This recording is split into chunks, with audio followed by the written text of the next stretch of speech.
সকলোৰে জীৱনত বন্ধুত্ব আৰু প্ৰেম আহে, কিন্তু কিছুমানৰ জীৱনত যেতিয়া প্ৰেম আহে তেতিয়া বন্ধুত্ববোৰ পাহৰি যায়।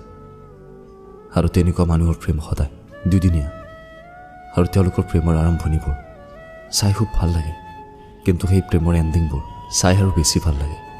উপজাচি কেতিয়াও কাৰো আপোন হ'ব চেষ্টা নকৰিব, নহ'লে কোনোবাই আপোনাক বহুত বেয়া পাব। যি আপোনাৰ কপালত নাই তেওঁক কেতিয়াও জোৰ কৰি আনিব নোৱাৰে।